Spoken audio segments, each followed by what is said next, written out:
बातें करते हम खेतों की और उसके रखवाली की, बाग बगीचा फल फूलों और फसलों की हरियाली की। हम बीजों की बातें करते उत्तम जल संसाधन की, हम तकनीकी बातें करते फसलों के उत्पादन की। हर किसान का सपना सच हो जीवन सुखद बनाने को, गाँव-गाँव के हर आंगन का प्यारा सा ये दर्शन। कृषि दर्शन, कृषि दर्शन, कृषि दर्शन, कृषि दर्शन, कृषि दर्शन, कृषि दर्शन, कृषि दर्शन, कृषि दर्शन। नमस्कार, स्वागत है आपका हमारे कृषि दर्शन कार्यक्रम में। मैं हूं नीतू कुमारी। हर रोज़ की तरह आज भी हम सबसे पहले देखेंगे कृषि समाचार और साथ ही जानेंगे मौसम का हाल। नमस्कार, कृषि समाचार में आपका स्वागत है। मैं हूं गोपाल कृष्ण। आइए देखते हैं आज कृषि समाचार में क्या है खास। जैविक खेती के लिए किसानों को किया जा रहा है प्रोत्साहित। बीजोपचार कर ओल की बुआई करें और बचाएं अनेक रोगों से। छोटे भूभाग में जुताई के लिए उत्तम है मिनी पावर वीडर। कृषि वैज्ञानिकों का मानना है कि जैविक खादों के प्रयोग से मिट्टी को और अधिक उपजाऊ बनाया जा सकता है। इसी संदर्भ में कृषि विभाग राज्य में जैविक खाद प्रोत्साहन कार्यक्रम चलाती है, जिसके अंतर्गत प्रशिक्षण कार्यक्रम के साथ साथ खाद निर्माण के लिए कृषकों को प्रोत्साहित भी किया जाता है। आज की बेहतर तकनीक मुर्गी पालकों के लिए है। जो मुर्गी पालक बैकयार्ड पॉलिटी यानी घरों के पीछे छोटे स्तर पर मुर्गी पालन करते हैं, वे मुर्गियों को रानीखेत रोग से बचाने के लिए टीका अवश्य लगवाएं। साथ ही महीने में एक आध बार पशु चिकित्सक से परामर्श की प्रबंध भी करना चाहिए। स्वर्ण लालिमा, स्वर्ण नवीन, अर्का आभा, अर्का आलोक ये टमाटर के उन्नत प्रभेदों में अच्छे माने जाते हैं। टमाटर की फसल लगाने के इच्छुक किसान इन किस्मों को लगाकर लाभान्वित हो सकते हैं। ये किस्में गुणवत्ता युक्त और बेहतर उपज देने में सक्षम है। स्वर्ण लालिमा, स्वर्ण नवीन, अर्का आभा और अर्का आलोक ये सभी टमाटर के प्रभेद अच्छा उत्पादन देने में सक्षम है। ये प्रभेद वर्तमान समय में लगाने योग्य होते हैं। इनके बुआई के लिए 500 से 600 ग्राम बीज 1 हेक्टेयर भूमि के पर्याप्त होता है। सिंचाई, निकाय और आवश्यक उर्वरकों के प्रयोग कर इन प्रभेदों द्वारा प्रति हेक्टेयर टमाटर की 200 से 250 क्विंटल उपज प्राप्त की जा सकती है। ओल फसल की बुआई से पूर्व यदि बोए जाने वाले बीजों को सही तरीके से त्रिकोणाकार लिया जाए और उसके बाद ओल के कंदों का उपचारित कर बुआई की जाए तो ओल की बेहतर उपज हम ले सकते हैं। कवच रोग, उकटा रोग, मुरझा रोग जैसे मिट्टी जनित एवं बीज जनित रोगों से फसल को बचाने के लिए बेबिस्टिन इत्यादि दवाओं द्वारा कंदों को उपचारित करना लाभकारी होता है।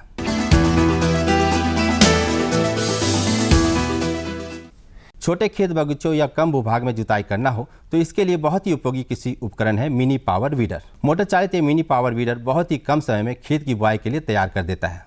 इस उपकरण को मिनी पावर वीडर कहते हैं। ट्रॉली नुमा दिखने वाला ये उपकरण छोटे खेतों एवं बगीचों में जुताई करने के काम आता है। किसान इस उपकरण की सहायता से खेत के जुताई कार्य को आसानी से कम समय में खत्म कर सकते हैं। और अब एक नजर राज्य के कुछ प्रमुख शहरों के मौसम के मिजाज पर। आज राज्य के कुछ प्रमुख शहरों के तापमान इस प्रकार दर्ज किए गए। रांची अधिकतम 24 डिग्री सेल्सियस और न्यूनतम 11 डिग्री सेल्सियस। देवघर अधिकतम 25 डिग्री सेल्सियस और न्यूनतम 12 डिग्री सेल्सियस। जमशेदपुर अधिकतम 28 डिग्री सेल्सियस, न्यूनतम 12 डिग्री सेल्सियस। मेदिनीनगर अधिकतम 26 डिग्री सेल्सियस और न्यूनतम 11 डिग्री सेल्सियस। धनबाद अधिकतम 27 डिग्री सेल्सियस, न्यूनतम 12 डिग्री सेल्सियस। कृषि समाचार में आज इतना ही। अगले दिन अगले अंक में फिर मुलाकात होगी कुछ ताजा तरीन खबरों के साथ। तब तक के लिए दीजिए इजाजत। नमस्कार, जोहार। किसान भाइयों, अभी आपने देखा कृषि समाचार, जिसमें आपने देखा कि कैसे हमारे किसान भाई बहन अपने खेतों में मेहनत करके अपनी खेती को और आगे बढ़ा रहे हैं। और साथ ही आपने देखा मौसम का हाल। यहाँ पे रुकेंगे एक छोटे से विराम के लिए, जल्द होंगे हाजिर।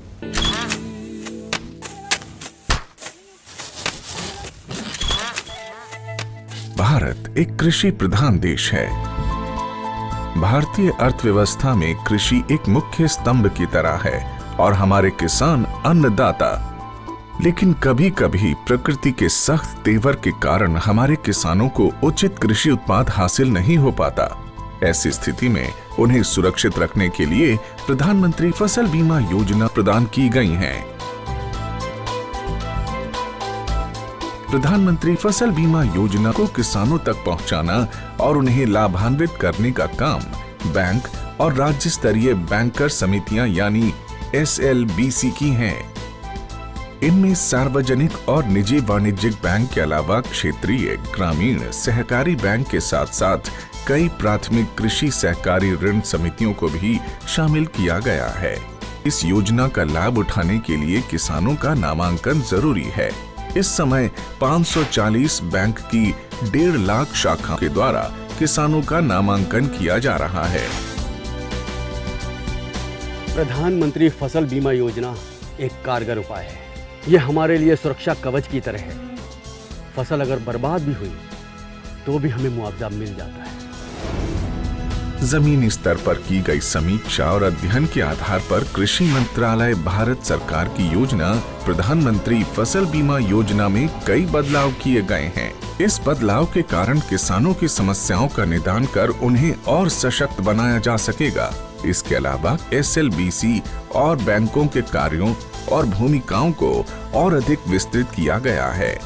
इसके अंतर्गत प्रधानमंत्री फसल बीमा योजना में किसानों का नामांकन अब उनकी इच्छा पर निर्भर है। वो नामांकन के लिए स्वतंत्र हैं। योजना के बेहतर कार्यान्वयन के लिए बैंकों के कार्यों में किसान अकाउंट के दावे का निपटान, ऋणी किसानों का प्रीमियम काटना और गैर ऋणी किसानों से प्रीमियम जमा करवाकर बीमा कंपनी को भेजना, राष्ट्रीय फसल बीमा पोर्टल पर किसानों के विवरण की अपलोडिंग, फसल हानि की समीक्षा को सुनिश्चित करना और किसानों की फसल हानि की सूचना बीमा कंपनी तक पहुंचाने का काम भी बैंकों के द्वारा ही किया जाएगा। इसी प्रकार योजना को क्रियान्वित करने वाले बैंक योजना से संबंधित विशेष जागरूकता अभियान को समय समय पर ऋणी और गैर ऋणी किसानों के लिए आयोजित करेंगे। ऋणी किसानों को योजना में भाग लेने के लिए उन्हें कॉल या SMS के द्वारा भी संपर्क और सूचित किया जाएगा। नामांकन की सुविधा के लिए जन धन खाता या बचत खाते का होना जरूरी है। गैर ऋणी किसानों का बैंक में खाता मौजूद नहीं है तो पहले उनका बचत खाता खोलकर सभी सुविधाएं दी जाएंगी। बैंक की शाखाओं को घोषणा पत्र की हार्ड और सॉफ्ट कॉपी को भविष्य में पत्राचार के लिए संभाल कर रखना होगा और उसकी एक कॉपी या एक्नॉलेजमेंट किसान के हवाले किया जाएगा। नामांकन के लिए कट ऑफ डेट से 2 दिन पहले तक बीमा के लिए फसल का नाम बदलने का प्रावधान होगा। बैंक की शाखाएं नेशनल क्रॉप इंश्योरेंस पोर्टल पर सभी विवरण भी दर्ज करेंगी। सभी किसानों और विशेष ऋणी किसानों के आधार नंबर को जांचकर बैंक द्वारा अपडेट किया जाएगा। राज्य और जिला अधिकारी संबंधित एजेंसी और बीमा कंपनी के समक्ष किसानों को शिकायतों की सुविधा प्रदान करने का काम भी बैंकों के द्वारा किया जाएगा। SLBC बैंकों के लिए स्थापित एक शीर्ष संस्था है। यह संस्था राज्य सरकार और भारत सरकार के साथ समन्वय स्थापित कर सदस्य बैंकों के द्वारा प्रधानमंत्री फसल बीमा योजना को क्रियान्वित कर भारत के किसानों को सशक्त करने का काम कर रही है और उसका सीधा लाभ हमारे देश के किसानों तक पहुंचाया जा रहा है। सशक्त किसान, देश की शान। विराम के बाद एक बार फिर से स्वागत है आपका हमारे कृषि दर्शन कार्यक्रम में। किसान भाइयों, आज हम सबसे पहले बात करेंगे बकरियों की देखभाल एवं प्रबंधन के बारे में। जो भी पशुपालक बकरी पालन कर रहे हैं उन्हें बकरी पालन से काफ़ी अच्छा मुनाफा प्राप्त हो रहा है, पर इसके लिए ज़रूरी है कि वो अपने बकरियों की देखभाल काफ़ी अच्छे से करें। जैसे उनके लिए एक घर बनाए जहाँ पे उनकी उछल कूद की सारी व्यवस्था हो। इससे बकरियों के स्वास्थ्य काफ़ी अच्छा रहता है और समय समय पर उनका टीकाकरण भी करवाते रहें। तो आइए इनकी और क्या विशेष जानकारियां हैं, इन सब की जानकारी लेते हैं हम अपने विशेषज्ञ से। बकरी पालन पौराणिक समय से ही पशुपालन का एक अंग रहा है। दूध उत्पादन और मांस उत्पादन में इसका अहम योगदान है। ऐसे में अगर व्यावसायिक दृष्टि से भी बकरी पालन किया जाए तो आमदनी अच्छी कमाई जा सकती है। विशेषज्ञ कहते हैं कि बकरी पालन व्यवसाय से लाभ कमाने के लिए बकरियों में पोषण, स्वास्थ्य एवं प्रजनन पर विशेष ध्यान देने की आवश्यकता होती है। आज हमारे साथ पशु चिकित्सा महाविद्यालय के पशु वैज्ञानिक डॉक्टर रविंद्र कुमार जी हैं, जिनसे हम बातचीत करेंगे और जानेंगे कि बकरियों की देखभाल एवं प्रबंधन हमारे किसान भाई किस प्रकार से कर सकते हैं। आपका हमारे कार्यक्रम में बहुत बहुत स्वागत है। सबसे पहले तो हम आपसे यही जानना चाहेंगे कि बकरियों की देखभाल की अगर बात की जाए तो किस प्रकार से किया जाए कि जो किसान हमारे भाई उनको अधिक मुनाफा मिले। सर्वप्रथम बकरियों की देखभाल के लिए जब हम बात करते हैं बकरियों के प्रबंधन की, तो सर्वप्रथम जो है कि हम लोग जानते हैं कि झारखंड के ज़्यादातर किसान, चाहे ग्रामीण क्षेत्र से हो या ग्रामीण क्षेत्र से बाहर हो, ज़्यादातर किसान जो है बकरियां पालन करती हैं और ये आय का एक मुख्य साधन है। इसमें सर्वप्रथम बकरी पालन से संबंधित यदि बात करते हैं, उसके रखरखाव के बारे में, प्रबंधन के बारे में, तो सबसे पहले आता है कि कौन सा नस्ल हमारे झारखंड के लिए सबसे उपयोगी है। तो अगर हम झारखंड की बात करते हैं तो सबसे अच्छा जो बकरी का नस्ल है किसानों को पालने के लिए वो ब्लैक बंगाल नस्ल, वो पूरे झारखंड के लिए सबसे अच्छा है। एक पलामू जिला जो झारखंड का है वहाँ पे संकर नस्ल के भी बकरियों पालने की अनुमति है। तो झारखंड में ब्लैक बंगाल जो नस्ल है उसके पालने के बहुत सारे फ़ायदे हैं। पहला है कि इसकी मांस की क्वालिटी बहुत अच्छी होती है, बच्चे ज़्यादा देते हैं, 2 बच्चे या 3 बच्चे एक बार में ज़्यादा होते हैं। तो इन सब के कारण हमारे किसान जो भी अगर बकरी पालना चाहते हैं या बकरी पाल रहे हैं तो ब्लैक बंगाल नस्ल की बकरियां का पालन करके ज़्यादा आमदनी कर सकते हैं। दूसरी चीज़ है कि प्रबंधन की यदि बात करते हैं तो इसमें आता है कि आवास प्रबंधन और खान पान की व्यवस्था। तो आवास प्रबंधन का विशेष रूप से ध्यान देने की ज़रूरत होती है, क्योंकि ज़्यादातर ग्रामीण परिवेश में जो हमारे किसान भाई बकरियाँ पालते हैं वो जो उनका आवास है उसी में रहने की व्यवस्था बकरियों का भी करते हैं। तो अगर वो बकरी पालन का जो फ़ायदे के लिए करते हैं और बकरी पालन आय का मुख्य साधन अभी होता जा रहा है, तो इसके लिए सबसे पहले मैं किसानों को ये बताना चाहूँगा कि बकरियों की संख्या आप बढ़ाएं।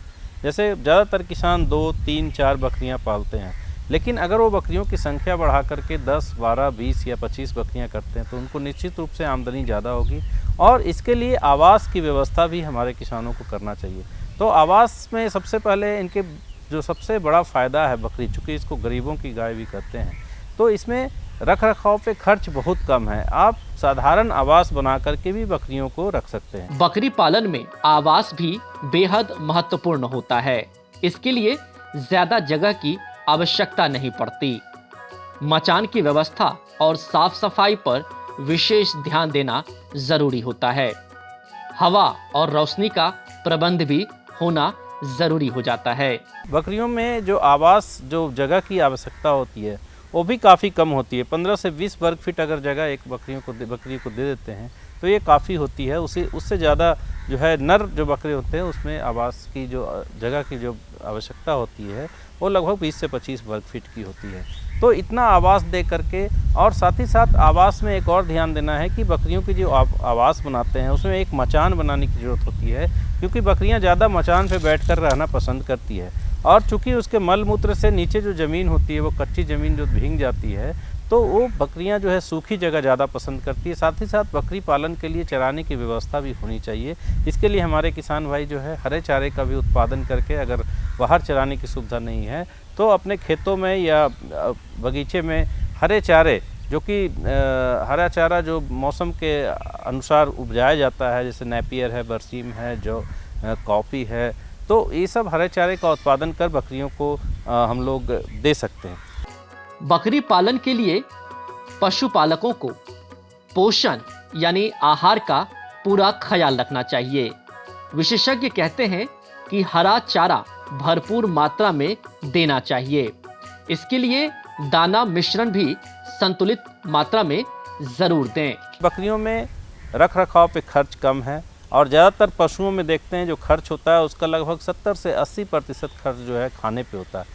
लेकिन बकरियों में खाने का खर्च काफ़ी कम होता है, क्योंकि बकरी ऐसा जानवर है जो कि घास पात या हरा चारा खा करके ही अपना जीवन यापन करता है। तो इसके लिए विशेष रूप से हम किसानों को कहना चाहेंगे, जो भी बकरी पालन करते हैं वो हरे चारे का उत्पादन करें। साथ ही साथ कृषि से जो भी अवशेष निकलता है बकरियों के भोजन के रूप में उपयोग होता है। इसके साथ ही साथ लीन सीजन में कभी कभी देखा जाता है कि जो गर्भवती बकरियां हैं उनको, और गर्मी का सीज़न है उस समय भरपूर हरा चारा उनको नहीं मिल पाता है, उस समय दाना मिश्रण उसको 150 से 200 ग्राम प्रतिदिन दाना मिश्रण अगर देते हैं तो वैसी बकरियां काफ़ी स्वस्थ रहती है, उनकी प्रजनन क्षमता, बढ़ने की क्षमता काफ़ी अच्छी होती है। यहाँ पर मैं आपसे फिर जी। जानना चाहूँगा कि आपने दाना मिश्रण की बात की, तो दाना मिश्रण में कौन कौन से पोषक तत्व जी। आए कि बकरियां जो है हिष्ट पुष्ट हो? जी, दाना मिश्रण में मुख्य रूप से जो हमारे किसान भाई घर में भी दाना मिश्रण बना सकते हैं। इसमें मकई आप ले लें 50 से 60 किलो, चोकर ले लें 20 से 25 किलो, चुन्नी ले लें 10 से 15 किलो जो दाल की चुन्नी होती है। इसके अलावा मिनरल मिक्सचर और नमक, ये सब मिला करके और खल्ली भी दे सकते हैं। इसमें सरसों की खल्ली या बादाम की खल्ली को मिला करके दाना मिश्रण बनाया जाता है। 10 से 15 किलो वो ले लें, तो पूरे अगर 100 किलो दाना अगर बनाते हैं तो इन सब की मात्रा को, उसमें मिनरल मिक्सचर 1 किलो, नमक 1 किलो मिला करके हम दाना मिश्रण बनाते हैं। और ये दाना मिश्रण को 200, 150 से 200 ग्राम प्रति बकरी प्रतिदिन अगर हम देते हैं, खास करके वैसी बकरियां जो गर्भवती है, जो बच्चा देने वाली है, जो दूध दे रही है, तो निश्चित रूप से देखा जाता है कि वैसी बकरियां फिर जल्दी पाल खाती है, फिर प्रजनन क्षमता उनकी बढ़ जाती है और बच्चे भी दूध उत्पादन में बढ़ोतरी होती है, बच्चा भी स्वस्थ होता है। इन सब के साथ साथ ये बहुत अहम है कि जब भी आपको लगे कि आपके बकरी को किसी प्रकार की दिक्कत हो रही है या किसी तरह की कोई बीमारी नजर आ रही है, तो पशु वैज्ञानिक या पशु विशेषज्ञ या पशु चिकित्सक से ज़रूर संपर्क करें। चराने के क्रम में देखा जाता है कि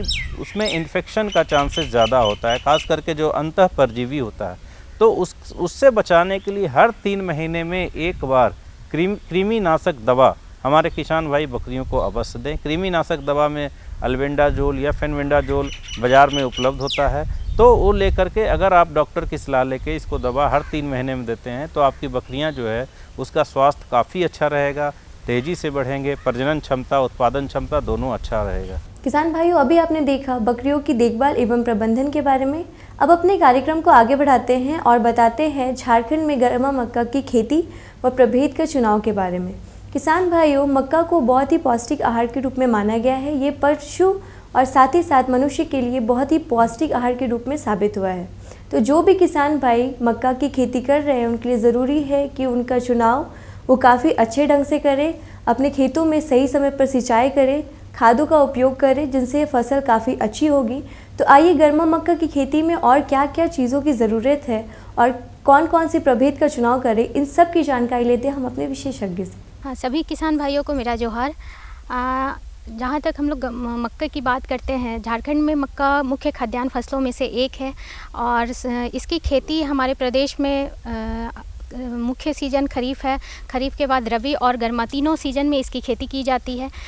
धान के बाद मक्का का बहुत ही महत्वपूर्ण स्थान है हमारे प्रदेश में और आलू की कटाई या खुदाई करने के बाद हम लोग मक्का की खेती वहाँ पर कर सकते हैं गर्मा ऋतु में।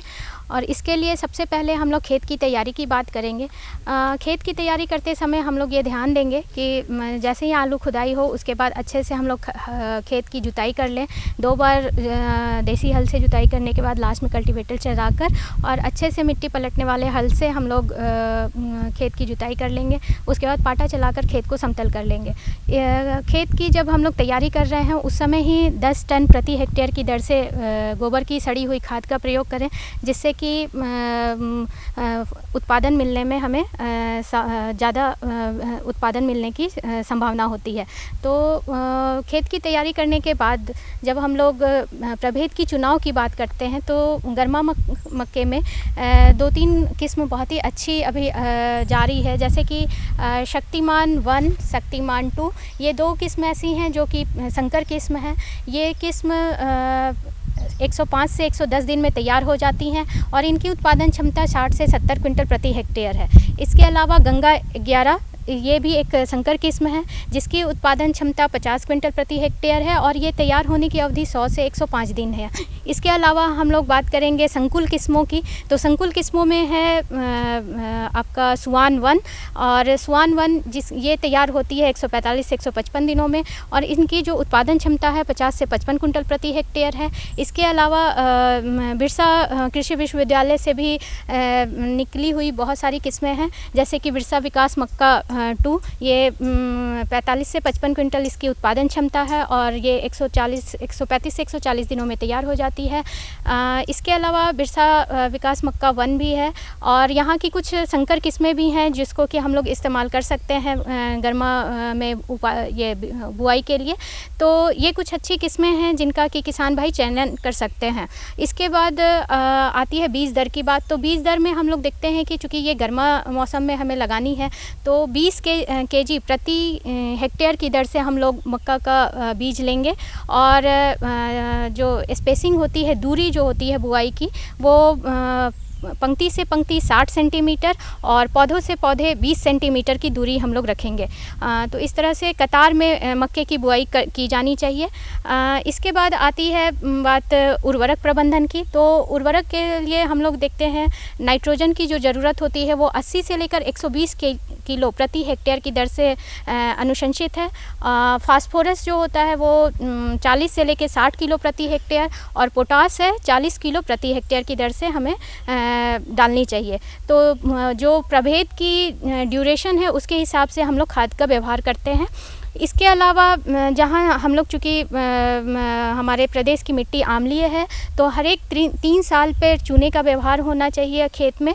तो किसान भाई कतार में ही चूने का व्यवहार करें। 1 से 1.5 क्विंटल प्रति हेक्टेयर की दर से चूने का व्यवहार किसान भाई कर सकते हैं।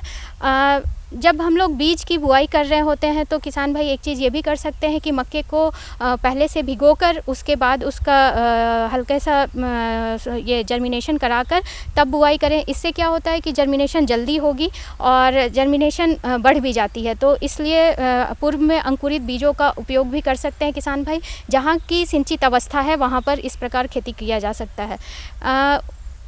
उर्वरक जब हम लोग दे रहे हैं तो चूँकि नाइट्रोजन, फास्फोरस और पोटास की हम लोग बात करते हैं तो फास्फोरस, पोटास और नाइट्रोजन का 30% हम लोग बुआई करते समय दें और 40% जो नाइट्रोजन है वो 20 से 25 दिनों के बाद दें और रेस्ट जो 30% बचता है वो जब नर मंजरी निकलने लगता है उस समय दें।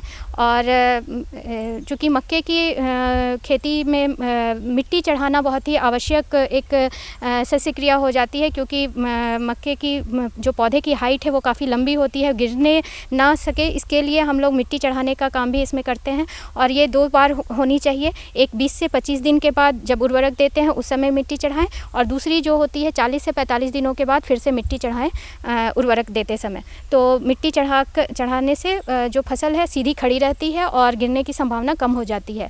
इसके साथ ही चूँकि मक्का के बीच में पंक्तियों में जो डिस्टेंस है वो काफ़ी ज़्यादा होती है, इसलिए ये ज़रूरी है कि किसान भाई अन्य फसलों को भी इसके साथ लगा सकते हैं जिसको हम लोग इंटरक्रॉपिंग बोलते हैं। तो मक्के में गर्मा के सीज़न में हम लोग लोबिया, जिसको बोदी या बरबटी भी बोलते हैं, उसका हम लोग इंटरक्रॉपिंग कर सकते हैं। साथ ही उड़द का इंटरक्रॉपिंग भी कर सकते हैं। तो एक साथ एक ही ज़मीन पर 2 फसल आप आराम से ले सकते हैं। तो इसमें मिश्रित खेती के रूप में बरबटी या उड़द को लगाकर इंटरक्रॉपिंग करें मक्का के साथ। रोग और कीट कौन से लगते हैं और उसका बचाव क्या उपाय है? मक्के में 2-3 तरह की जो बीमारियां हैं वो मुख्य रूप से आती हैं। एक जैसे कि हम लोग ब्लाइट की संभावना देखते हैं।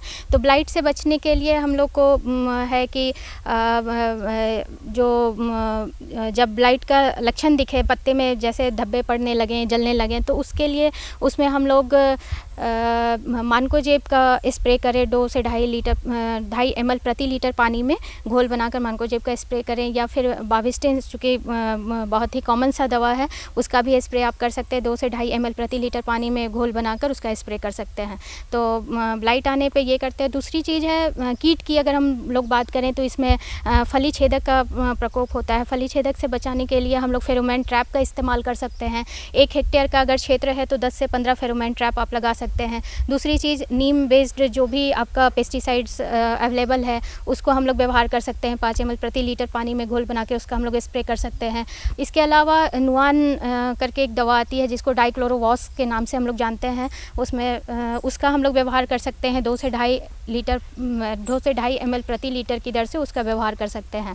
तो तना छेदक एक मुख्य इसमें कीट आती है। तो ये जो मुख्य चीज़ें हैं कीट और बीमारी जिसमें जो कि मक्के में लगती है। इसके बाद हम लोग बात करते थोड़ी सी कि इसमें सिंचाई की भी बहुत आवश्यकता होती है। चूँकि हम लोग गर्मा सीजन में खेती कर रहे हैं तो 5 से 6 सिंचाई मक्के में बहुत ज़रूरी हो जाती है। और जो मुख्य क्रिटिकल टाइम होता है मक्के में वो होता है फूल जब आने लगता है, जब नर मंजरी निकलने लगता है और जब उसमें कॉब आने लगती है। तो ये दोनों के समय में पानी खेत में होना बहुत ज़रूरी होता है। तो उस समय किसान भाई ये ध्यान दें कि पानी की कमी खेत में ना होने दें। किसान भाइयों, अभी आपने देखा झारखंड में गर्मा मक्का की खेती व प्रभेद का चुनाव और साथ ही आपने देखा बकरियों की देखभाल एवं प्रबंधन के बारे में। आशा करती हूँ कि आपको हमारा आज का कार्यक्रम बेहद पसंद आया होगा। अगर आपको किसी भी तरीके की जानकारी हम तक पहुँचानी हो अथवा किसी भी तरीके की जानकारी हमसे लेनी हो तो आप हमारे इस पते पर संपर्क कर सकते हैं। हमारा पता है कार्यक्रम कृषि दर्शन, कृषि प्रकोष्ठ द्वारा केंद्र निर्देशक, दूरदर्शन केंद्र, रातू रोड, रांची। पिन संख्या है 834001। एक बात और, अगर आपसे किसी भी कारणवश हमारा ये कार्यक्रम छूट जाता है तो आप ये हमारा कार्यक्रम सोशल मीडिया पे देख सकते हैं, जैसे फेसबुक, यूट्यूब, ट्विटर आदि। अब दीजिए मुझे इजाज़त, नमस्कार। हम बीजों की बातें करते उत्तम जल संसाधन की, हम तकनीकी बातें करते फसलों के उत्पादन की। हर किसान का सपना सच हो जीवन सुखद बनाने को, गाँव-गाँव के हर आंगन का प्यारा सा ही दर्शन। कृषि दर्शन, कृषि दर्शन, कृषि दर्शन, कृषि दर्शन, कृषि दर्शन, कृषि दर्शन, कृषि दर्शन, कृषि दर्शन।